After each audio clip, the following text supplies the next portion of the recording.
రాష్ట్రంలో కాంగ్రెస్ సర్కారు ఇందిరమ్మ ఇళ్లపై మరొక గుడ్ న్యూస్ చెప్పింది. రాష్ట్ర వ్యాప్తంగా ఈ పథకంలో భాగంగా ఇళ్ల కోసం 1,00,000 మంది దరఖాస్తులు చేసుకోగా వారిలో తాజాగా సీఎం రేవంత్ రెడ్డి శుభవార్త తెలిపాడు. రాష్ట్రంలో ఇల్లు లేని పేదల కోసం ప్రభుత్వం ఇందిరమ్మ ఇళ్ల పథకాన్ని ప్రారంభించింది. అర్హులైన వారిని ఎంపిక చేయడానికి ప్రజాపాలనలో దరఖాస్తులు కూడా సేకరించిన అనంతరం ఇటీవల గ్రామ సభల్లో లబ్ధిదారులు వివరంగా ప్రదర్శించారు. నారాయణపేట జిల్లాలోని ముఖ్యమంత్రి రేవంత్ రెడ్డి ఇందిరమ్మ ఇళ్ల పథకాన్ని ప్రారంభించారు. రాష్ట్రంలో ప్రభుత్వం మొదటి దశగా 72,045 ఇళ్లను మంజూరు చేసింది. ఈ పథకంలో భాగంగా లబ్ధిదారులకు 5 లక్షల చొప్పున ప్రభుత్వం సాయం చేయనున్నది. మొదటి దశలో ₹1,00,000 జమ చేయనున్నది. ఈ మొదటి దశ డబ్బులు ఈ 15వ తేదీ లోపు ఖాతాలో జమ కానున్నది.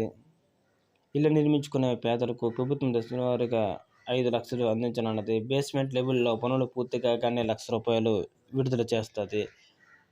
దాని తర్వాత గోడలు నిర్మించిన తర్వాత 1,25,000 విడుదల చేస్తుంది. స్లాబ్ పూర్తి అయిన తర్వాత 1,75,000 విడుదల చేస్తుంది. మొత్తం పూర్తయిన తర్వాత ₹1,00,000 జమ చేస్తుంది. మొదటి దశలో 700 ఇళ్ల నిర్మాణాన్ని ప్రారంభించారు. ఇటువంటి ఇళ్ల కోసం, ప్రభుత్వ పథకాల కోసం మీకు ముందుగా తెలియాలంటే నా ఛానల్ని లైక్ చేసి సబ్స్క్రైబ్ చేయండి.